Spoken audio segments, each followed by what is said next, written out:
मी उतरलो, पैसे दिले, हा पाठीची बॅग, ते हातातली बॅग आठवतच राहिली.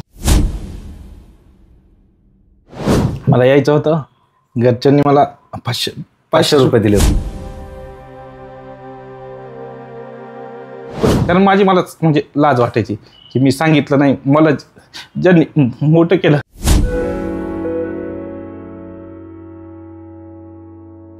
मला असं वाटतं की आजचा हा पॉडकास्ट हा सचिननी एका डोळ्यात हसून एका डोळ्यात असू, म्हणजे सुरुवातीला सचिनने पोट भरून खळखळून आपल्याला सगळ्याला हसवलं आणि या पॉडकास्टच्या माध्यमातून मला वाटतं सचिननी आम्हालाच नाही संपूर्ण महाराष्ट्राला रडवलं सुद्धा.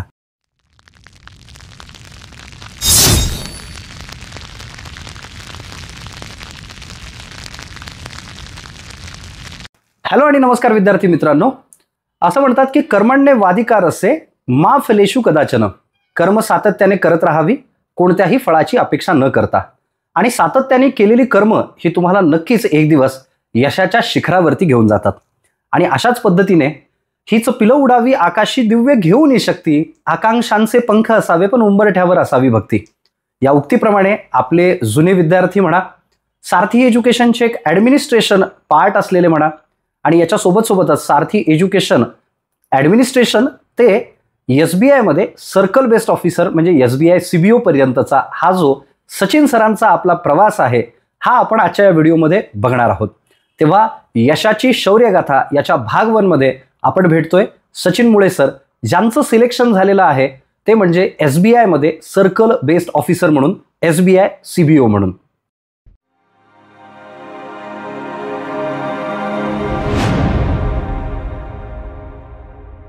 हॅलो आणि नमस्कार विद्यार्थी मित्रांनो. तर आज आपल्या सोबत आहेत सचिन मुळे सर, ज्यांचं स्टेट बँक ऑफ इंडियामध्ये सर्कल बेस्ड ऑफिसर म्हणून फायनल सिलेक्शन झालेलं आहे. तेव्हा सचिन मुळे सर तुमचं खूप खूप स्वागत. Thank you so much sir. Yes. तर म्हणजे सचिन मुळे सरांच्या बाबतीत सांगण्याचं तात्पर्य असं किंवा सांगण्याच्या बाबतीत जर झालं तर सारथी एज्युकेशनमध्ये बीइंग ए ॲडमिन म्हणून काम, तिथपासून ते आज SBI मध्ये सर्कल बेस्ड ऑफिसर म्हणजे SBI मध्ये CBO म्हणून फायनल सिलेक्शन झालेलं आहे. तर तुमचं पुन्हा एकदा खूप खूप अभिनंदन आणि सारथी एज्युकेशनच्या या आपल्या पॉडकास्टमध्ये तुमचं खूप खूप स्वागत. Thank you so much sir. Sachin sir, थोडं तुमच्या बाबतीत माहिती सांगा ना, म्हणजे तुम्ही कुठून बिलॉंग करता, आई वडील काय करतात आणि थोडक्यात काय तर तुम्ही या क्षेत्रामध्ये कसे आलात? येस सर, नक्कीच सर. माझं नाव सचिन श्रीराम मुळे. मी परभणी डिस्ट्रिक्टमधील सोनपेठ तालुक्यातील धामोनी गावातून बिलॉंग करतो. माझे वडील शेती करतात आणि आई हाऊसवाईफ आहे. ओके. मला एक मोठा भाऊ आहे, तो सध्या पुण्याला जॉब करतो, इंजिनियर आहे तो. ओके. आणि सर माझं बेसिकली शिक्षण हे पूर्ण म्हणजे ग्रामीण भागातून झालेलं आहे. सुरुवातीला मी म्हणजे जिल्हा परिषदमध्ये शिकलो 7वी पर्यंत. त्याच्यानंतर 8वी ते 10वी मी तालुक्यावरती गेलो. ओके. तिथे माझं कसं, मी एक झडपीचा स्टुडंट होतो. अच्छा. हां, तर मी डायरेक्ट सिटीमध्ये गेलो आणि मी सेमी इंग्लिश मिडियमला ऍडमिशन, जिल्हा परिषद मधून डायरेक्ट सेमी इंग्लिशला. त्यावेळेस मला थोडं स्टार्टिंगला थोडं म्हणजे बाउन्सर जायचे. त्यावेळेस म्हणजे सगळी मुलं अगोदर पासून सेमी इंग्लिशचे होते, तर मला थोडंफार म्हणजे थोडं टफ जायचं. हो. तरी पण मग क्लासेस वगैरे लावले होते प्रायव्हेट. मग तर तसं करत करत थोडंफार म्हणजे स्ट्रगल करत करत ते 10th पास केली. ओके. पण 10th मध्ये काय झालं की माझ्यासोबतचे जे गावातली मुलं होते, जे माझ्यापेक्षा म्हणजे तेवढे हे नव्हते गावात असताना, त्यांना माझ्यापेक्षा जास्त मार्क पडले. अच्छा. बरं. मग त्यावेळेस थोडं घरचे नाराज झाले होते. अच्छा. म्हणजे त्यांना वाटलं की म्हणजे तू यांच्यापेक्षा थोडी तरी जास्त घ्यायला पाहिजे होते. अच्छा. मग मी म्हणजे मनाला कुठंतरी मला वाईट वाटलं की घरच्यांची अपेक्षा भंग केली मी. बरं. नंतर मी 11th-12th आई आणि वडील आपले शेतकरी आणि घरी शेती किती आपल्या? 4 एकर. 4 एकर शेती आहे. बरं. आणि प्रॉपर परभणीत की आजूबाजूला गाव? नाही, परभणीमध्ये एक तालुका आहे सोनपेठ म्हणून. सोनपेठ मधूनच, धामोनी मधून गाव आहे. गावातच राहता की मग परभणी? गावातच राहतात. अच्छा. बरं. आणि मग तिथून 10वी आपण पास झालो, मग पुढे 11वी-12वीला? 11वी-12वीला मी दुसऱ्या सिटीमध्ये गेलो, अंबाजोगाई म्हणून. अंबाजोगाई. तिथे स्टार्टिंगला आम्ही गावातील 7 मुलं होतो. 7 पैकी आम्ही 5 मुलं सायन्स फील्डमध्ये ऍडमिशन घेतलं. बरं. आणि 2 कॉमर्सला होते. अच्छा. 11th असताना. नंतर 12th काय झालं, त्याच्यापैकी 5 मुलं कॉमर्सला गेले, 2च आम्ही सायन्सला राहिलो. 2 सायन्सला राहिले. जो सायन्सला राहिला त्याने काय केलं, ऍडमिशन दुसरीकडे घेतलं. मी एकटाच राहिलो. आणि मग काय झालं, त्याचं कॉलेज कसं होतं, सकाळी कॉमर्सवाल्यांचं 12 वाजता सुटायचं. बरं. आणि मी एकटाच होतो की सकाळी 10 वाजल्यापासून रात्री 5 पर्यंत कॉलेज करायचो. बरं. मग ते मी एकटा पडायला लागलो. मग आता संगत गुण थोडीफार. मग मी काय केलं, म्हणजे ते दुःख अडवायला उमऱ्यासारखा मित्र वणव्यामध्ये गारव्यासारखा. मग सगळे मित्र. मग मी एकटाच राहिलो. मग मी पण काय केलं त्यांच्या नादानं, मी म्हणलं मी पण कॉमर्सच करतो. बरं. मग मी 12th मध्ये पण थोडे दिवस केलं. दिवाळीच्या पुढे मग मी पण कॉमर्स केलं. हे 11वीत सायन्स करून मग 12वीत कॉमर्स केलं. स्विच करता येतं का? येतं. अच्छा. मी 12वीत पण थोडे दिवस प्रायव्हेट क्लासेस केले. अच्छा. आणि नंतर दिवाळीच्या फर्स्ट टर्मच्या थोडं अगोदर मी चेंज केलं, कॉमर्स मध्ये गेलो. म्हणजे 11वी पूर्ण सायन्स शिकलो आपण. 12वी पूर्ण कॉमर्स शिकलो. स्टार्टिंगला आपण सायन्स शिकलो, नंतर पूर्ण कॉमर्स शिकलो. अच्छा. कॉमर्स मध्ये मी पहिला दिवस होता माझा 12th मध्ये गेले. आणि तिथं एक कॉमर्स मध्ये गोल्डन रूल असतात अकाउंटचे. तर ते 11th मध्ये करून घेतात बेसिक पूर्ण. तर त्यांनी काय केलं की मी नवीन होतो, सरांनी मलाच उठवलं. बरं. आणि मला म्हणले गोल्डन रूल सांग. माझा तर पहिला दिवस कॉमर्स मध्ये. मग मी थोडं म्हणजे माहितच नव्हतं काय असतं गोल्डन रूल. मग म्हणले 3 गोल्डन रूल असतात, तुला माहित नाहीत. अच्छा. मग नंतर म्हणलं नाही सर. मग काय करतो म्हणले एवढे माहित. म्हणलं सॉरी सर. मग नंतर त्यांनी काय बोलले मला की बरं गोल्डन रूल किती असतात. त्यांनी अगोदर सांगितलं मला. म्हणलं सर 3 असतात ना. मग मला माहित होतं. म्हणे हो का, कोणते कोणते. नाही सर तेवढं नाही आले. कधीपासून. म्हणलं सर आज पहिला दिवस. ठीक आहे तसं झालं. त्याच्यानंतर मी इथं 12th 12वी निघाली आपली कॉमर्स. 12वी मध्ये काय झालं, मी असं ठरवलं होतं की 10वीला आपला काहीतरी हे झालंय, मग 12वी आपण चांगली केली पाहिजे. मग मी शेवटचे 2-3 महिने डिसेंबर पासून फेब्रुवारी पर्यंत एक्झाम होते. अच्छा. तर मी एवढे 2-3 दिवस डे नाईट अभ्यास केला. बरं. मग मला 10th ला होते 62%. बरोबर. मग 12th ला डायरेक्ट 81 वर आलो. 80.46. म्हणजे त्या उरलेल्या 6-7 महिन्यात अभ्यास करून मग तेवढेच स्कोर आलाय. तेवढा आला. त्याच्यामध्ये माझं कसं होतं, 2 सब्जेक्ट चांगले होते. अच्छा. ज्याच्यामध्ये मला म्हणजे त्या बुक मधलं एक ना एक पेज पण माहित होतं. बरं. एवढा अभ्यास केला होता मी 2 सब्जेक्टचा. क्या बात आहे. एक्सलंट. आणि मग पुढे कॉमर्स झाल्यानंतर ग्रॅज्युएशन कुठे केलं? ग्रॅज्युएशनसाठी सर मी पुण्याला रेफर करत होतो, कारण भाऊ राहायचा पुण्याला इंजिनिअरिंगला. मग तिथं 5-6 कॉलेजला मी रजिस्ट्रेशन केले. नेसवाडी याला केलं. अच्छा. परत आपलं BMCC, MMCC, चांगले जे कॉमर्सच्या फील्डमध्ये चांगले कॉलेज होते. बरोबर. त्यांना पर्सेंटेज चांगले होते. बरोबर. तर मी थोडं मग माझं झालं नाही तिथं पण. अच्छा. ऍडमिशन भेटलं नाही. जनरलची लिस्ट थोडी हाय गेली होती. ओके. नंतर मग इथं एक भाऊ राहायचा माझा, काकाचा मुलगा, छत्रपती संभाजीनगरमध्ये. ओके. तर तो बोलला इथं पण 1-2 कॉलेज चांगले त्यांनी.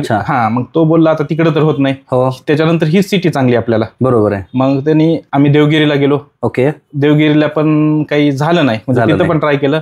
परत विवेकानंद एक कॉलेज होतं आणि SB कॉलेज आहे. मग मी शेवटी SB कॉलेजला ऍडमिशन भेटलं आम्हाला. मग त्याच्यानंतर मी फर्स्ट इयर केलं. त्यावेळेस माझ्या स्टार्टिंगला मोबाईल पण नव्हता.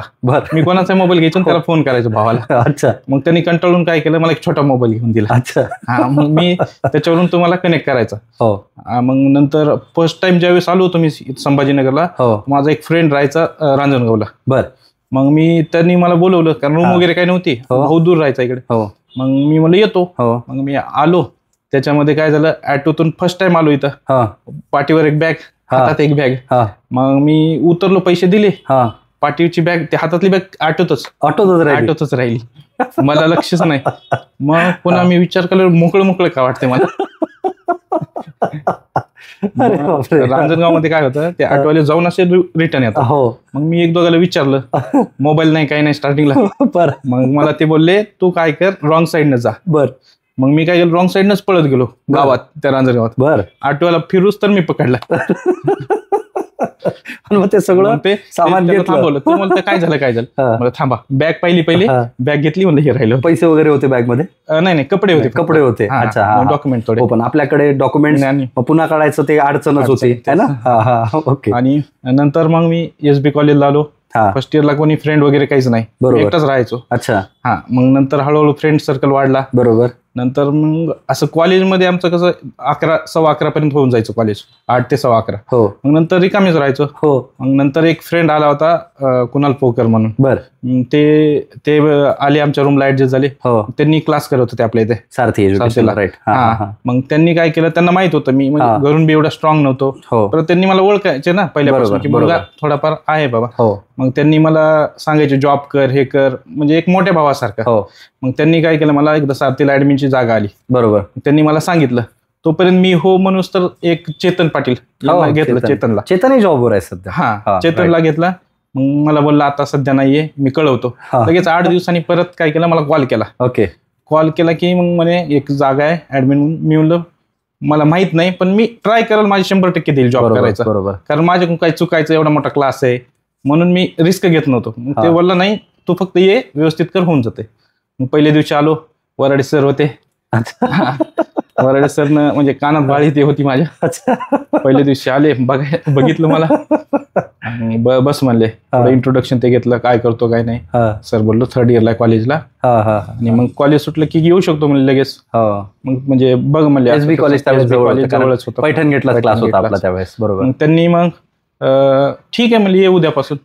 अच्छा. मग आम्ही आलो, 22 जुलैची बॅच होती. अच्छा. आपल्या मॅडम पण होत्या त्याच बॅचला. बरोबर. हा, मग मला तीच बॅच दिली हँडल करायला. बरोबर. मी नवीनच, मला काहीच माहित नाही. फक्त एवढं सांगितलं की या बॅचचे आयडेंटिटी कार्ड चेक करायचे, ज्यांची रिसिप्ट नाही, ड्यू डेट संपली, डायरेक्ट म्हणजे सरांकडे पाठवून द्यायचं, काय असेल तर सर वाढून देतील. तुम्हाला सगळ्यांना, मी सचिनला इंटरप्ट करतो, पण आपल्या कामाप्रती प्रामाणिकपणा हे जर कोणाकडून शिकावं तर कदाचित आम्ही सुद्धा लोक आपल्या स्वतःच्या कामाप्रती प्रामाणिकपणा दाखवायला कदाचित आम्ही सुद्धा ती गोष्ट सचिनकडून शिकावी. कारण स्वतःचं काम पूर्णपणे अत्यंत प्रामाणिकपणे करणारा मुलगा, ॲडमिनिस्ट्रेशन स्टाफमध्ये असलेला अत्यंत प्रामाणिकपणे स्वतःचं काम जे आपल्यावर सोपवलेलं आहे त्या सगळ्या गोष्टी पाहणारा मुलगा. म्हणजे इव्हन मला अजूनही आठवतं की शेंद्र्यामध्ये ज्यावेळेस लॉकडाऊन होतं सचिन, तर त्यावेळेस सचिननी तिथे शेंद्र्यामध्ये लॉकडाऊन लागलं, बॅचेस आपल्या इथून शेंद्र्याला शिफ्ट झाल्या होत्या, कोविडचा काळ होता, विद्यार्थी बाहेर गावून, नेमकंच कोविड सुटलं होतं मला आठवतं, आणि त्यावेळेस विद्यार्थी बाहेर गावून यायला लागलेत. पहिल्यांदाच नवीन जागा होती शेंद्र्याला सुद्धा. त्या प्रत्येक विद्यार्थ्याला ही अश्युरिटी देणे, शाश्वती देणे, विद्यार्थिनी असतील, विद्यार्थी असतील, त्यांना शाश्वती देणे की हो, हा क्लास महत्त्वाचा आहे, ह्या क्लासमध्ये तुम्ही चांगल्या म्हणजे ॲडमिशन घेऊ शकता, तुम्ही इथे राहू शकता. त्यांचं सामान नेण्यापासून मला आठवतं सचिन चांगलंच, यापर्यंत सगळी कामं सचिनने खूप चांगल्या पद्धतीने केलेली आहेत. म्हणजे असं आम्हालाही कोणालाही स्टाफला आठवत नाही की सचिनला कधी आवाज दिला की सचिन कुठे आहे, अर्ध्या रात्री सुद्धा आवाज दिला तरी सचिन उठून यायचा. म्हणजे आपल्या कामाप्रती प्रामाणिकपणा, मला वाटतं हे तुला अजून पुढे ह्या सगळ्या गोष्टींबाबतीत घेऊन गेलेला आहे. बरोबर. मग मला एक समजलं नाही सचिन की आता तू ऍडमिन स्टाफ म्हणून तर तिथे आला होता, मग त्यावेळेस कधी डोक्यात होतं का की आपण बँकिंग करणार आहोत? मला सर स्टार्टिंगला तर बँकिंगचं बी पण माहित नव्हतं, जोपर्यंत म्हणजे क्लासवर नव्हतो. मग बँकिंगला आल्याच्या नंतर मला त्यांनी सांगितलं, कुणाल सर आणि दुसरे अक्षय सर एक म्हणून होते, त्यांनी सांगितलं तू अंडर ग्रॅज्युएट आहे, तर RBI अटेंडंटचे ऍड येतात. अच्छा. तर तू आतापासून थोडं एक टॉपिक करत आहे. मग मी काय करायचं, क्लासमध्ये शीट वगैरे देतात, त्यावेळेस वराडे सर सिलॉग वगैरे शिकवायचे. तर मी क्लासमध्ये शीट वाटत सिलॉग एवढा ऐकला मला आता चुकतच नाही. सिलॉग ते ऐकू असं एक टॉपिक करत जसा टाइम भेटेल मी एक टॉपिक करत राहिलो. आणि क्वांट आणि GA या बाबतीत कशी तयारी केली होती त्यावेळेस तर मी असं लेक्चर करत जसा टाइम भेटेल करायचं. त्यावेळेस मला आठवतं की तू एका सर्टेन टाइमला लेक्चर पण करायचास आणि त्याच्यानंतर मग ऍडमिनचं काम पण करायचं, हे पण काही काळ केलेलं. तेच मला कसं होतं, क्लासमध्ये शीट दिले की मी तिथंच बसून राहायचं, म्हणजे काही प्रॉब्लेम आला क्लासमध्ये तिथंच हँडल करायचं आणि शिकून बी मिळायचं मला. बरोबर. मग त्याच्यानंतर मग आपलं लॉकडाऊन पडलं होतं. लॉकडाऊन मध्ये मी घरी होतो. मग त्याच्यानंतर एकदा व्हिडिओ पाहिला मी आपला शेंद्र्याचा, हॉस्टेल वगैरे चालू आहे. मग मी घरीच होतो. मग माझं ग्रॅज्युएशन झालं. मग आता काय करायचं, घरी तर नाही राहू शकत कारण आपल्याला पुढे बी काहीतरी करायचं. बरोबर आहे. मग मी ठरवलं की आता जाऊ, आणि मग घरचे बोलले की जायचं तर जाय, पण पैसे नाहीत. मग घरच्यांनी काय केलं, ओके, काय केलं घरच्यांनी, रडू नको एवढा, ठीक आहे, इट्स ओके, होते गोष्टी, एवढं काय रडायचं काय, रडायचं नसतं ना, रडायचं नसतं सचिन. आता झालं ना, आता आपण सिलेक्शन झालेलं आहे, आपण त्या लेवलला पोहोचलोय की ज्या लेवलवरून आता आपल्याला घरच्यांसाठी काहीतरी करता येईल ना. घरच्यांनी आपल्यासाठी काहीतरी केलंय तर आपणही घरच्यांसाठी काहीतरी करू शकतो आता. बरोबर. ठीक आहे, पाणी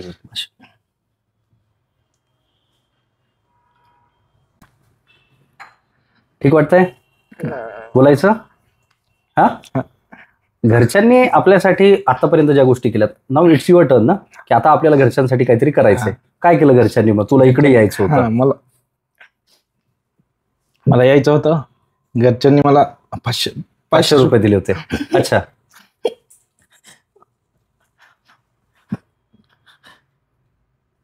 रडू नको, टाइम घे तुझा, टाइम घे, घाबरू नको एवढं.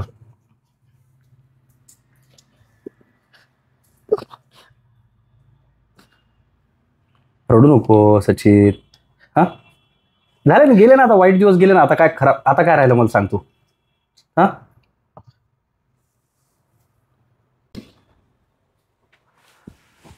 आयुष्यात हे क्षण किंवा हे अश्रू कमवण्यासाठी म्हणजे आपल्या घरच्यांनी आपल्यासाठी काय केलं याची जाण फार कमी लोकांना असते. म्हणजे ज्या वेळेस ती जाण असते ना त्यावेळेस मला वाटतं देव सुद्धा त्या लोकांकडे पाहतो की म्हणजे आई है ना, मा हा शब्द ज्या वेळेस आहे, मला वाटतं देव स्वतः प्रत्येक ठिकाणी पोचू शकत नाही. त्यामुळे त्यांनी आई आणि वडील या दोन आपल्या दात्यांना निर्माण केलेलं आहे, जे आपल्या आयुष्यात एक खरंच खूप वेगळं स्थान नेहमी निर्माण करतात. म्हणजे आपण आपल्या आई वडिलांच्या बाबतीत ज्यावेळेस भावूक होतो, ज्यावेळेस सिलेक्शन होतं आपलं, आपण आपल्या आई वडिलांच्या बाबतीत ज्यावेळेस भावूक होतो, भविष्यात हा पॉडकास्ट नक्की सचिनचे आई वडील सुद्धा बघतील, त्यांची सुद्धा छाती मला वाटतं 56 इंच नाही 112 इंचानं फुगेल असं काम सचिनने या ठिकाणी केलेलं आहे. म्हणजे म्हणतात ना, पुत्र व्हावा ऐसा गोंडा ज्याचा असावा तिन्ही लोकी झेंडा. मला असं वाटतं सचिन, तुझा तिन्ही लोकी नाही, संपूर्ण महाराष्ट्र तुझा हा पॉडकास्ट 100% पाहणार आहे आणि तुला हिंमत देण्यासाठी 100% सगळे लोक तुझ्या पाठीशी, तुझ्या घरचे असतील, आम्ही असू, सगळे लोक नेहमी तुझ्या पाठीशी उभे आहोत. जसं आतापर्यंत सगळ्या लोकांनी तुला साथ दिली, म्हणजे सचिनला कधी अशी गरज नाही पडली की सर संभाजीनगरला आलोय आणि मला इथं थांबण्यासाठी काय करावं मी, है ना, किंवा ऑफिसला सचिन असा कधीही बिनधास्तपणे आलेला आहे. घरच्यांसाठी सचिन जसा आहे तसा इथे सारथीसाठी सुद्धा सचिन तसाच होता आणि इथून पुढेही आम्ही नेहमी तुझ्या सोबतच राहू, त्याच्या बाबतीत निश्चिंतपणे राहा. आपण इथे आलो त्याच्यानंतर मग सचिनचं स्ट्रगल हे आम्हालाही माहिती आहे की घरच्यांनी त्याला एक 500 रुपयाची नोट देऊन की तू इथून म्हणजे गेलाही जरी तरी आम्ही तुझा तिथला खर्च करू शकणार नाही, अशी खूप मोठी रिस्क घेऊन तो इथे आला, छत्रपती संभाजीनगरमध्ये आला, शेंद्र्याला आला, बरोबर. आणि तिथून मग पूर्ण प्रवास पुन्हा पलटला. कारण मला चांगलं आठवतं की माझ्या लेक्चर्समध्ये सुद्धा मी बघितलेलं किंवा बाकीच्यांच्या लेक्चर्समध्ये सुद्धा मी बघितलेलं की सचिन शीट्स वाटल्यानंतर तिथेच बसायचं, त्या शीट स्वतः सोडून पाहणार, लेक्चर स्वतः अटेंड करणार. आणि या संघर्षातून शिकलेला माणूस है ना, म्हणजे प्रयत्ने वाळूचे कण रगडिता तेलही गळे, मला वाटतं अक्षरशः खरंच ह्या सगळ्या गोष्टी त्याने स्वतः सिद्ध करून दाखवलेल्या आहेत. तर सचिन खरंच तुझं पुन्हा एकदा खूप खूप अभिनंदन मित्र है ना. सो आता मी तुला जसं म्हणतो की पुन्हा नाऊ इट्स युअर टर्न, की आपल्या आईवडिलांनी आपल्यासाठी जे केलंय आता आपण आपल्या आईवडिलांसाठी त्याच गोष्टी आपल्याला पुन्हा त्यांना पेबॅक करायचंय. म्हणजे आमचे अक्षय सर सुद्धा नेहमी म्हणतात की कसं आहे सर की ज्यावेळेस एखाद्या विद्यार्थ्याचं सिलेक्शन होतं त्यावेळेस तो विद्यार्थी त्याची मागची पिढी, त्याची स्वतःची पिढी आणि त्याच्या पुढची पिढी अशा 3 पिढ्यांसाठी तो काम करत असतो. त्याच्या 3 पिढ्या समृद्ध करण्याचं काम तो व्यक्ती करत असतो. मला वाटतं सचिनने ही गोष्ट करून दाखवलेली आहे. सचिन, मला एक गोष्ट सांग तू, कारण मला आठवतं की सचिनचा ज्यावेळेस फोन आलेला रात्री मला की सर माझं SBI म्हणून CBO मध्ये सिलेक्शन झालेलं आहे. सचिनने ICICI मधली नोकरी सोडली, घरच्यांना माहीत नाही, घरच्यांना ती माहीत सुद्धा नव्हती. ज्यावेळेस SBI CBO म्हणून सिलेक्शन झालं, मला वाटतं आता सांगितलं असेल कदाचित घरी, की अजूनही सांगितलं नाहीये. जॉब सोडलेला नाही माहिती, जॉब सोडलाय हे अजूनही घरच्यांना माहीतच नाहीये, पण जॉब लागला हे तरी माहीत झालं का? बरं, मग SBI CBO म्हणजे आता या सगळ्या खडतर प्रवासातून ज्यावेळेस तू पास झालास, पहिल्यांदा तर तू मला SSC GD मध्ये मला आठवतं तुझं सिलेक्शन झालं, पण मेडिकलमुळे काहीतरी प्रॉब्लेम आला होता है ना. आणि आफ्टर दॅट तुझं सिलेक्शन ICICI मध्ये झालं. मग ICICI मध्ये सिलेक्शन झाल्यानंतर घरच्यांची काय प्रतिक्रिया होती की करायला पाहिजे, नाही करायला पाहिजे, किंवा गव्हर्नमेंट जॉबसाठी तू अजून ट्राय करायला पाहिजे? नाही, घरचे तर म्हणायचे तुम्हाला जसं म्हणजे ठीक जसं योग्य वाटतं तसं. तुम्ही सगळेजण डिसिजन, आपली गावाकडची साधी लोक असतात सगळे, आई वडील एकदम साधे, बोलले की आम्हाला तुला जेवढे आयडिया आहेत, म्हणजे भाऊ पण माझे सगळे, बरोबर आहे, तुम्ही सगळे म्हणून काय डिसिजन आहेत ते घ्या असं बोलले होते. बरोबर आहे. अच्छा, मग दादा काय बोलला की जॉईन करायला पाहिजे? ते पण बोलले जर तुला वाटत असेल, योग्य वाटत असेल. म्हणजे घरून पण तेवढं स्ट्रॉंग नव्हतं आणि मला जॉबची गरज होती तेव्हा, बरोबर आहे. म्हणून मी ठरवलं आणि मला माहित होतं की असं नंतर की एक्सपिरियन्स वरती पण ऍड येतात, बरोबर आहे, नंतर पण आपण करू शकतो कमबॅक, बरोबर आहे. मग ते असं विचार करून मग मी जॉईन केलं होतं ICICI. अच्छा, आता ओके आहेस, आता काही काळजी नाही? नक्की ओके. बरं सचिन, मग आता SBI CBO ज्यावेळेस झालं, ज्यावेळेस आपण गव्हर्नमेंट जॉबवर लागलो, त्यावेळेस काय रिॲक्शन होती सगळ्यांची? सगळे सर पहिले तर म्हणजे मला वाटतंय की माझे फक्त जवळचे जे फ्रेंड होते त्यांना विश्वास होता की होऊन जाईल म्हणून. मला माझा एक फ्रेंड आला होता मुंबईला रूमवर, तो पण जॉब करायचा IIBF मध्ये. सगळ्यात मोठा म्हणजे त्यांनी माझं रिझाईन टाकलं होतं, कारण त्याला एवढा कॉन्फिडन्स होता की होऊन जाईल. तो म्हणजे आम्ही जॉब करायचं, परेशान होऊन यायचं, सेल्समध्ये होतो मी. मग ते पाहायचा, तो बोलला एवढी मोठी ऑपॉर्च्युनिटी ना, तुझा आहे बोलला, तुझं नाही झालं तर मग मणिपालचा EMI होता. मग EMI कसा आहे, मी जॉबचं सोंग आणता येतो, पैशाचं सोंग आणता येते तेच ना. मग ते मणिपालचा पण EMI होता. मग माझे 1-2 असे फ्रेंड होते, जसं की आकाश कदम म्हणून तो IIBF मध्ये होता, बरोबर. तो बोलला EMI तो, आणि दत्ता डफाळ म्हणून आता सेंट्रल बँकेमध्ये, आणि कृष्णा केंद्रे एक म्हणून आहे, तो आता लागेल LIC मध्ये. त्यांनी असे 3-4 फ्रेंड होते माझे, त्यांनी बोलले तू ये, आम्ही EMI भरतो जर नाही झालं तर. बरं, मग मला कॉन्फिडन्स आला ना की मला माहित होतं की मला नाही गरज पडणार, पण एक मित्रांनी त्यांचं पण काम निभवलं. म्हणजे त्यांनी मला एवढा सपोर्ट केला की की कर तू, आम्ही आहेत पाठीमागं. बरोबर आहे. हा, नाही, मित्र शेवटपर्यंत राहिले सोबत, तेच घरच्यांचा सपोर्ट राहिला, मित्र सोबत राहिले, त्याच्यानंतर मला वाटतं तुझे दादा सोबत राहिले शेवटपर्यंत तुझ्या. आणि माझा एक काकाचा मुलगा राहायचा इथे. अच्छा. हा, तो आता MPSC मध्ये क्लर्क म्हणून जॉईन केला. त्यांनी मला सांगितलं होतं रिस्क आताच वय आहे आपलं, रिस्क घेऊ शकतो. आणि सध्या कसं आहे, आपण फक्त घर चालवतो, घर सुधरत नाही म्हणलाय. बरोबर. आपलं जर घर सुधरवायचं असेल तर रिस्क घ्यावा लागेल. बरोबर. मग तसं करून मग बोललो मी की ठीक आहे, मी रिस्क घ्यायला तयार आहे. त्यांनी, आणि माझा आत्याचा मुलगा पण इथंच राहायचा, तो पण MPSC करतो. त्यांनी मला सांगितलं होतं की इथं बाजूला कोणी म्हणजे एक्सपायर जरी झालं किती पण जवळचं, तरी पण तू हलणार नसशील, या तयारीत असशील तर ये. बर. हा, कारण की मी अगोदर फ्रेंड सर्कल होता, इथं होतो सारथीमुळे मला भरपूर फ्रेंड मिळाले. मग मी आणि फिरायचो पण, कॉलेज लाईफ होती, तर त्यांना ते माहित होतं माझा अवतार. बरोबर. म्हणजे की तू ह्या टाईपचा आहे, तू म्हणजे करणार नाही म्हणजे एका जागी बसून, किंवा फ्रेंड सर्कल आहे. म्हणून मग त्यांना असं वाटायचं की मी मग बोलले विचार करून कर सगळं असं तसं. मी बोललो ठीक आहे, तुम्ही म्हणता ते करणार, मी त्याच्या पुढे नाही जात. मग तसं केलं तर बोलले टाकून दे. आणि सुरुवातीला एकदा मी आलो होतो, ज्यावेळेस मला 2 वर्ष कंप्लीट झाले होते, त्यावेळेस मी आलो, राहुल सरांना भेटलो, सगळ्यांना भेटलो की सर आता मला 2 वर्ष कंप्लीट झालेत, एक्सपिरियन्स वरती म्हणजे देऊ शकतो म्हणून. मला आठवतो की तू मध्यंतरी आता ज्यावेळेस ICICI सोडून आला होतास, ऑफिसला राहुल सरांना भेटायला आला होतास, आहे की नाही? म्हणजे सारथी एज्युकेशन म्हणा, किंवा आपल्यासारखे सगळेच विद्यार्थी आहे की नाही, की ज्या विद्यार्थ्यांना आता मी पुढे काय करू याचा मार्ग दाखवणार आहे. Yes yes. हा. आणि मी काय केलं, सरांना विचारलं, सर आता 2 वर्ष झालेत, तर मी रिझाईन टाकून येऊ का? हो. त्यावेळेस तर कोणतीच ऍड नव्हती, एक्सपिरियन्स होती. सर बोलले की करायला काही नाही, पण कोणती ऍड नाही म्हणले, कशाच्या भरोशावर येतो. बरोबर आहे. मी म्हणलं सर येईलच ऍड, नाही येण्याची शक्यता आहे म्हणजे असं नाही सांगू शकत. तर थांब म्हणले थोडा वेळ, असं काही नाही की तू करत अभ्यास करत राह बोलले. मग नंतर 1-2 महिन्यानं लगेच CBOची ऍड आली. बरोबर. मग त्यावेळेस मला झाली होती 2 वर्ष. मग मी परत आलो क्लासवर. तोपर्यंत काय झालं होतं, मी 2022ला याला गेलो होतो मणिपालला ट्रेनिंगसाठी. हा, तर मी आपल्या क्लासवरती म्हणजे सरांना कोणालाच नव्हतं सांगितलं, कारण की मला वाटायचं की सरांना वाटायचं की गव्हर्नमेंटचा जॉब घेऊन जावं. बरोबर. आणि मग मलाच लाज वाटायची की मी कसं जाऊ क्लासवर, न सांगता जॉईन केला. परत मणिपालला पण गेलो, म्हणून मी यायचं, सिटीत यायचं, पण कधीच आलो नाही क्लासवर, कारण मलाच म्हणजे लाज वाटायची की मी सांगितलं नाही. मला ज्यांनी मोठं केलं. रडू नको, रडू नको, रडू नको, अरे रडू नको ना बाळा. हा, रडू नको, रडू नको. आता आहे ना, झालंय आपलं सगळं. आता मला वाटतं आता रडण्याची काय काळजी नाही ना सचिन, आहे की नाही? तुला ज्या ज्या लोकांची साथ पाहिजे होती त्या सगळ्या लोकांची साथ मला वाटतं तुला भेटली आता. बरोबर. मग पाणी घ्यायचं, शुद्ध पाणी. रडू नको, झालंय आता आपलं सिलेक्शन झालंय. आता हे आनंदाचे क्षण आहेत, है ना? म्हणजे पहिला असा, म्हणजे मी पण माझ्या पूर्ण करिअरमध्ये असा पहिला हे घेतोय, पॉडकास्ट घेतोय की ज्याच्यात मला पण भरून येतंय. कारण काय असतं, स्ट्रगल फॉर रिअल एक्झिस्ट, म्हणजे ते जे स्ट्रगल आहे, किंवा विद्यार्थी इथे येतात.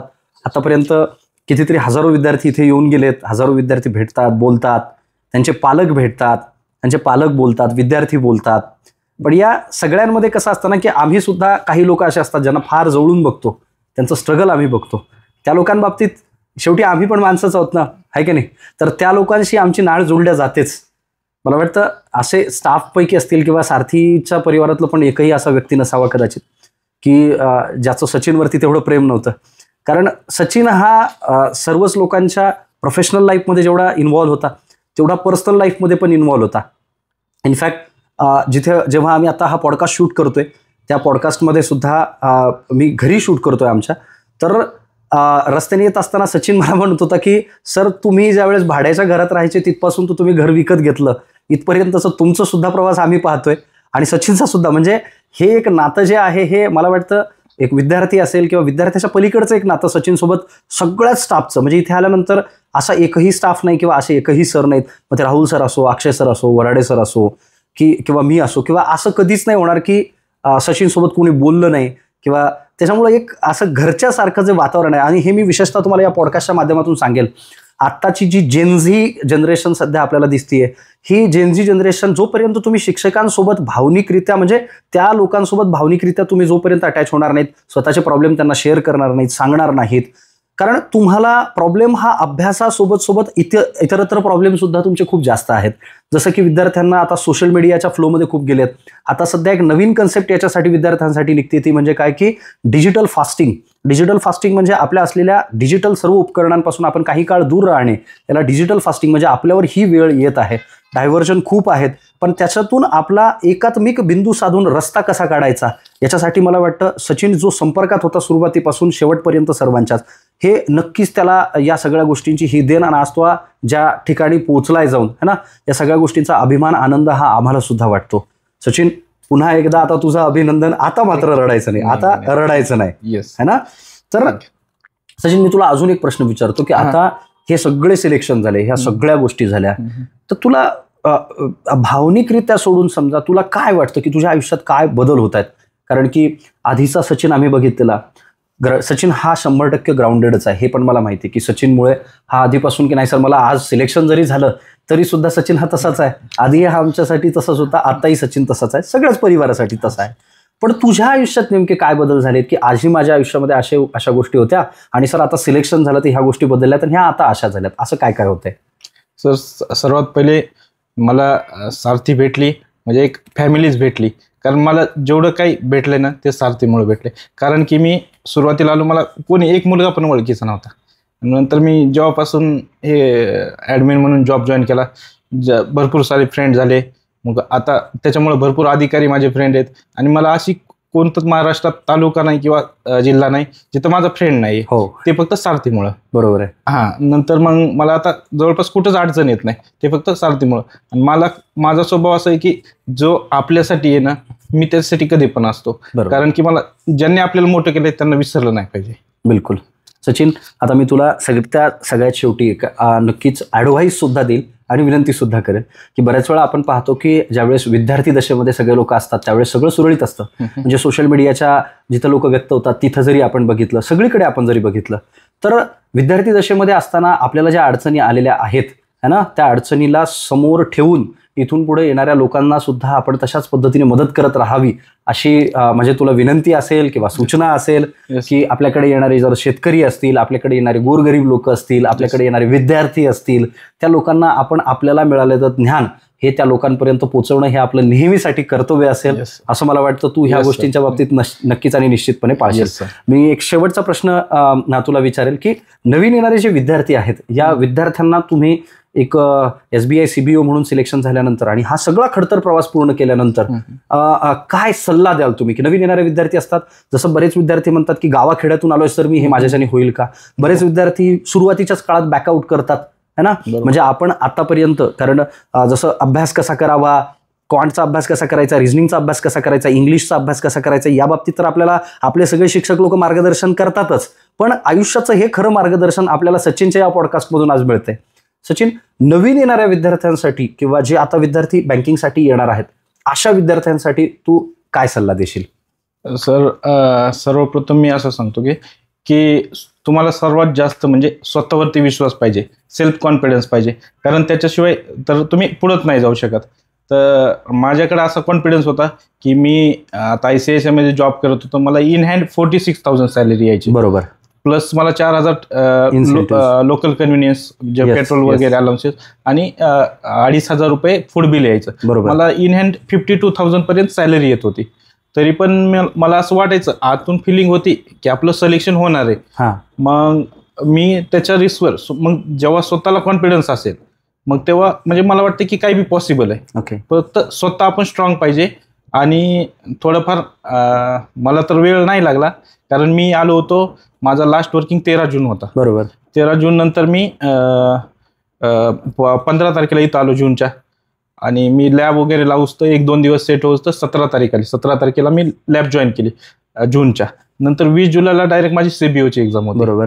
मी 1 महिना असा केला की मला अभ्यास फक्त झोपीचा टाइम सोडून मला बाकी काहीच नव्हतं. बरोबर. मला टार्गेट एवढंच होतं की आपल्याला पोस्ट काढायची. कारण की आज बी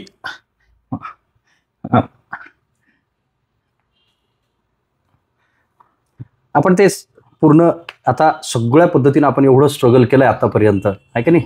मग याचं एक आपल्याला सार या गोष्टींमध्ये भेटलंच आहे.